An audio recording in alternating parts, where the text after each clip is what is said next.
Hello दोस्तों, नमस्कार। आप सभी का स्वागत है सुमी हिंदी कहानियाँ में। कहानी का पूरा आनंद लेने के लिए लास्ट तक बने रहें। 4 बहुओं की सास की कहानी। रोमा, टीना, मीनू और रीतू, चारों की शादी एक ही घर में हुई है।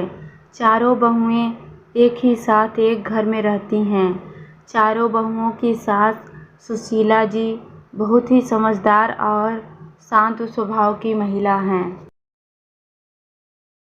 लेकिन अपने चारों बेटों की शादी के बाद सुशीला का सिर्फ एक ही काम रह गया है कि चारों बहुओं का प्यार कैसे बढ़ाया जाए।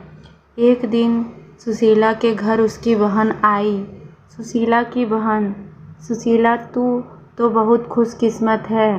तेरी चारों बहुएं तो बहुत सुंदर हैं और तेरा बहुत ख्याल रखती हैं। तुझे तो घर में एक काम की चिंता नहीं रहती होगी। सुशीला: अरे कहाँ दीदी, मुझे तो हर समय यही चिंता रहती है कि कहीं इन चारों में लड़ाई ना हो जाए। जब भी मुझे लगता है कि इन चारों में बहस होने वाली है तो मैं बात को संभाल लेती हूँ। सुशीला की बहन: ये बात तो सच है सुशीला। दुनिया सोचती है कि बहुएं आ जाने से घर में खुशियाँ आ जाती हैं, लेकिन ये भी सच है, घर में बहुएं आ जाने से सास के लिए जिम्मेदारी बढ़ जाती है। हर समय बस यही सोचते रहो कि कहीं लड़ाई ना हो जाए।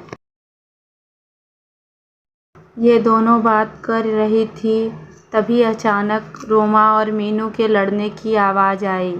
रोमा: मैंने एक बार पोछा लगा दिया है तो मैं अब दोबारा नहीं लगाऊंगी। मीनू: दोबारा पोछा तो तुम्हें लगाना ही पड़ेगा। रोमा: तुमने इतना गंदा पोछा लगाया है कि लग ही नहीं रहा है कि घर की सफाई हुई है। बहुओं में इस तरह से लड़ाई देखकर सुशीला की बहन घबरा गई और सुशीला को समझाने लगी, तेरी बहुएं काम कम करती हैं और लड़ती ज़्यादा हैं। सुशीला: तुझे इतनी लड़ाई बंद करने के लिए कोई न कोई रास्ता निकालना ही पड़ेगा। ये कहकर सुशीला की बहन वहाँ से चली गई। अब सुशीला दिन रात यही सोचती रहती कि इन बहुओं का आपस में प्यार कैसे बढ़ाया जाए। इसलिए सुशीला ने अपनी सारी बहुओं को इकट्ठा किया और कहा, सुशीला, तुम चारों लोग दिन भर आपस में लड़ती रहती हो। इससे ना तो घर चल सकता है ना तो ज़िंदगी। इसलिए आज तुम सब ये बता दो कि क्या चाहती हो। क्या? रोमा: माँ जी, आप हमें अलग अलग घर दे दो। सुशीला: मेरे पास इतना पैसा नहीं है कि मैं तुम चारों को अलग अलग घर बना कर दूँ। मीनू: माँ जी, ये घर भी तो सबसे बड़ा है।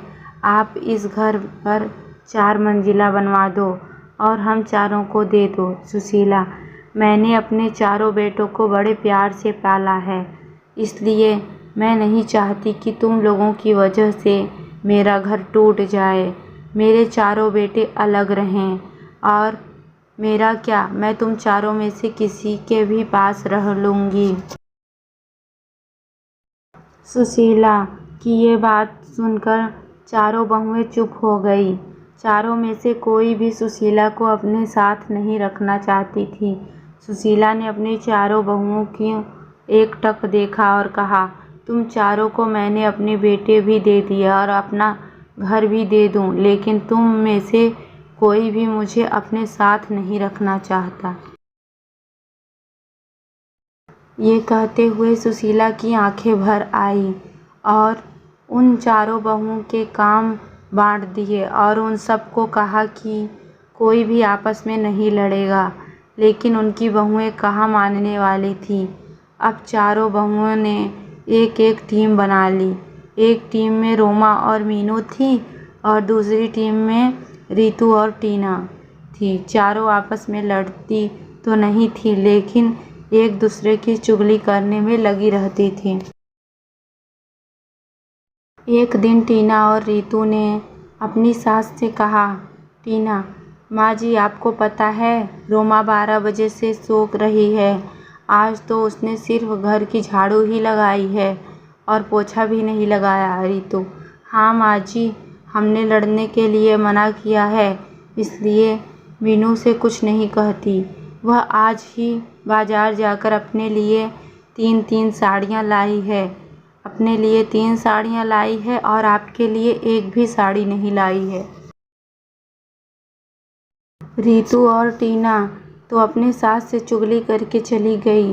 अब मीनू और रोमा की बारी थी। मीनू: माँ जी, आपने रितु को तो सर पर चढ़ा रखा है, वो हमेशा रोटियां जला देती है। और आपके बेटे भी बोल रहे थे कि रितु के हाथ की रोटियां अच्छी नहीं लगती।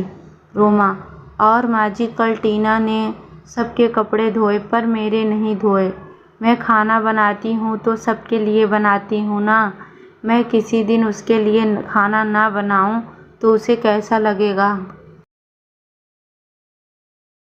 सुशीला सारी बहुओं की बातें सुनती और सर पकड़कर बैठ जाती। इसी तरह दिन बीत रहे थे। जब बहुओं को लगा कि हमारी सास तो हमें घर बनाकर नहीं देगी, तो चारों बहुओं ने अपने पतियों को भड़काना शुरू कर दिया। जैसे ही उनके पति काम से आते, वैसे ही चारों बहुएं चुगली करने में लग जाती। एक दिन जब उनके पति घर आए तो रोमा बोली: रोमा, सुनो जी, मैं इस घर में नहीं रह सकती। मैं सारा दिन घर का काम करती हूँ और फिर भी आपकी माँ और आपकी भाभीयों की ताना सुनती हूँ। रोमा का पति: मैं भी रोज़ रोज़ के लड़ाइयों से हार चुका हूँ, आज तो फैसला हो ही जाए। उधर मीनू भी अपने पति से कहती है: मीनू, सुनिए जी, हम कब तक आपके घर वालों के साथ पिसते रहेंगे। बच्चे बड़े हो रहे हैं, उनके भविष्य के बारे में सोचना है। आप तो सारे घर का खर्चा चलाते हो और मैं घर के काम में लगी रहती हूँ। माँ जी से बोलिए ना, इस घर को तुड़वाकर फ्लैट बनवा दें, हम आराम से रहेंगे। मीनू का पति: तुम ठीक कह रही हो, आज माँ से इस बारे में बात कर ही लेता हूँ, आखिर हमारी भी पर्सनल लाइफ है। सुशीला के बेटे उससे बात करने के लिए आए और पीछे पीछे बहुएं भी आ गई। बेटा: माँ माँ, कहाँ हो आप, बाहर आ जाओ। तो सुशीला कमरे से बाहर आती है। बेटा: माँ, आप घर को तुड़वा कर फ्लैट बनवा दो ना, सब साथ में नहीं रह सकते। दूसरा बेटा: हाँ माँ, हम सबको एक एक रूम मिला हुआ है। हमारे बच्चे बड़े हो रहे हैं, उनको भी अपना रूम अलग से होना चाहिए ना। और जो आपकी बहुओं में 24 घंटे लड़ाई होती रहती है, वो भी नहीं होगी। अलग अलग रहने से आपको भी शांति मिलेगी और हमें भी। माँ: अच्छा, तुम्हारी पत्नियाँ ये घर तुड़वाने के लिए मुझे नहीं मना पाई तो मेरे बेटों को ही भड़का दिया। मैं इस घर को तुड़वाने नहीं चाहती। इस घर से तुम्हारे पिता की यादें हैं, तुम्हारा बचपन बीता है और तुम चारों पत्नियों को समझाने के बजाय मुझसे ये घर तुड़वाने के लिए बोल रहे हो। सुशीला ने अपने बेटे और बहुओं को बहुत समझाया, लेकिन कोई भी राजी नहीं हुआ और मजबूरी में सुशीला को अपना घर तुड़वाना ही पड़ा। जैसे जैसे हथौड़ा घर की दीवारों पर चोट कर रहा था, सुशीला को वो चोट अपने दिल पर महसूस हो रही थी। अब कुछ दिन बाद उस घर की जगह एक आलीशान बिल्डिंग खड़ी थी। सुशीला ने अपने चारों बेटे और बहुओं को बुलाया और कहा: सुशीला, तुम चारों के लिए फ्लैट बनकर तैयार हो गए हैं। अब तुम सब आराम से रह सकते हो। तुम अपने अपने परिवार के साथ खुश रहोगे, लेकिन मेरा परिवार तो तुम सब हो। तुम्हें अलग अलग मुझे कितना दुख हो रहा है, कैसे बताऊं। बेटा: माँ, आप कहाँ रहेंगी, मतलब हम में से किसके साथ रहेंगे। सुशीला: तुम फिक्र मत करो बेटा, तुम्हारी बूढ़ी माँ किसी पर भी बोझ नहीं बनेगी। पेंशन तो आती ही है मेरे पास, उससे मेरा गुजारा हो जाएगा। तुम चारों एक एक फ्लैट में रह लोगे तो ये नीचे का हिस्सा बचेगा, मैं वहीं रह लूँगी। चारों बेटे अपनी अपनी पत्नी और बच्चों को लेकर चले गए और आराम से रहने लगे। सुशीला पूरे दिन यही रहती और यही सोचती, मेरी बहुओं में मुझसे मेरे चारों वोटों को छीन लिया। चारों में से कोई भी मेरे पास नहीं आता, लेकिन सभी दिन एक जैसे नहीं रहते। कल मेरी जगह मेरी बहुएं भी होंगी, तब देखती हूँ। इस कहानी का पार्ट 2 चाहिए आपको तो कमेंट करके बताएं। कहानी अगर अच्छी लगी हो तो प्लीज़ वीडियो को लाइक, शेयर और चैनल को सब्सक्राइब करें। धन्यवाद।